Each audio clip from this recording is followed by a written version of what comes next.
Here's how I make a complete meal with protein, carbs, and a green vegetable for 55 cents per serving, and not a tiny baby serving either. It's not very photogenic, but it's affordable, delicious, and reasonably healthy. I'll start by soaking a 1 pound bag, half a kilo of green lentils. You can get away with just giving them a rinse, but soaking speeds up the cooking process, so I like to have it going in the background while I do the rest of my prep. In the past, whenever I needed ginger, I'd buy some, use the little piece I needed, and abandon the rest in the fridge to dry up before I got the chance to use it again.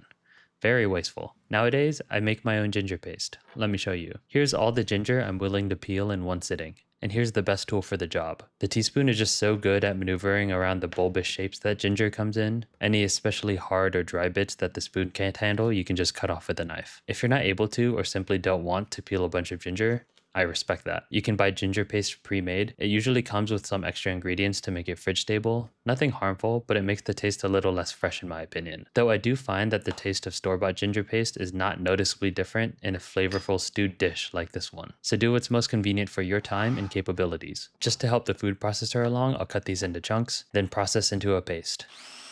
A touch of oil helps loosen it up a bit, and it also helps prevent freezer burn, so it's good to add just a little bit.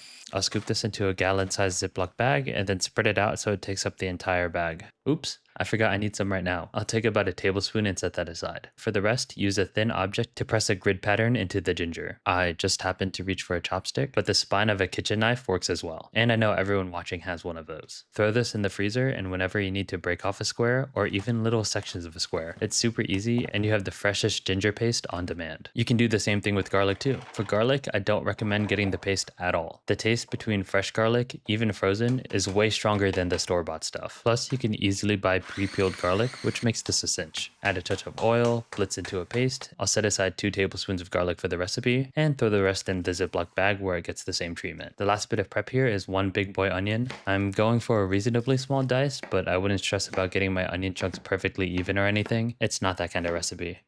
Ooh, the root end, my favorite.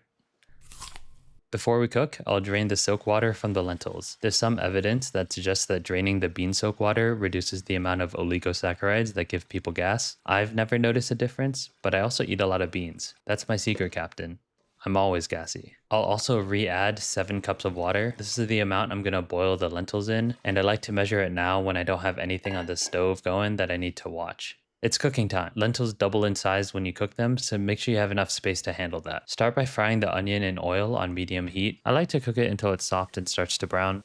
And then I'll add the garlic and ginger. Fry this until delicious smells start to float out of the pot, and then I'll switch my heat to its lowest setting now and add my turmeric, about a teaspoon. Just stir fry this until it starts to release a nice earthy fragrance. No more than like 15 seconds, it'll be quick. I don't want this to burn, so I'll quickly add my lentils in water to stop the frying. In goes the rest of the spices. About a tablespoon of garam masala. The reason we're putting the garam masala in water instead of frying it with the turmeric is because unlike turmeric, garam masala would lose some of its delicate, complex aromas from the heat. And then a half teaspoon of kashmiri chili powder. Regular chili's fine too. You can use less or more depending on how hot you want it. I have a pretty decent spice tolerance, so if this is your first time making it and you're not sure about your spice tolerance, do like a quarter teaspoon maybe. The reason we're putting chili powder in the water instead of the oil is because I don't want to tear gas myself. Simple as. No salt at this point either. I don't know how much liquid is going to evaporate out of this, so if we salt it perfectly now, it'll be too salty when the dish is finished. Bring this to a boil and then lower the heat to a spirited simmer. That's like medium low for me, but every stove is different. And we'll let this go uncovered while we do the rice. I've found that basmati rice responds especially well to cooking like pasta, as in cooking the rice in a lot of water and then draining off the excess when it's done. I'm using a simplified version of the recipe in my book. That one involves an infusion of saffron. Obviously not very economical, so we're skipping it this time around. Also, yeah, I have a cookbook.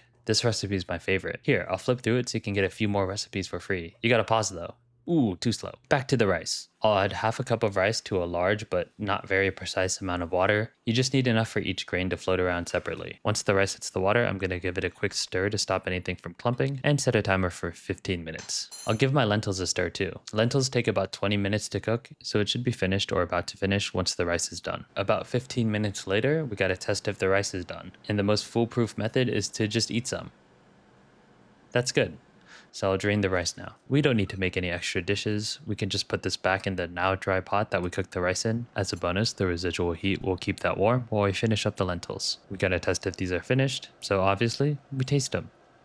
Yep, they're fully cooked. Not a hint of crunchiness detected. They are bland though, but we'll fix that. Starting with 1 whole can, 13.5 ounces of coconut milk. Stir that in. Once it's fully incorporated, I'll add a big pinch of salt to taste, which means we add some, taste it again, see if it's good. If not, add a little more, so on and so forth. If you're not super comfortable with cooking yet, do this a little bit at a time. It's way easier to add more salt than it is to take it away, so you don't want to go too much at once. Last thing to add is a 1 pound bag of frozen spinach, one of the most economical and available green leafy vegetables you can get. It also cooks pretty much instantly, so we're saving it for last. If you haven't noticed yet, as much as possible, this recipe uses what's commonly the full amount of packaged ingredients: a 1 pound bag of lentils, 1 whole can of coconut milk, 1 whole bag of frozen spinach, etc., etc. A great way to cut costs is to reduce waste. Plus, if you can tell, I hate measuring things. I'll give this one more taste for seasoning. Yep, that's still good. Plate some up with the basmati, and there you have it. This ended up making 15 portions for the wife and I. My total grocery bill was $13.48. I didn't use all the rice and all the spice, so my cost for the ingredients to use was $8.25, which equals out to 55 cents a serving. I'd say it lasts about a week in the fridge, but it freezes very well. So if you need to, freeze some servings. You've caught me in a very long form content time in my life, so if you find this helpful or have some suggestions for the next video, let me know in the comments. And if you made it this far, thank you for watching. Bye.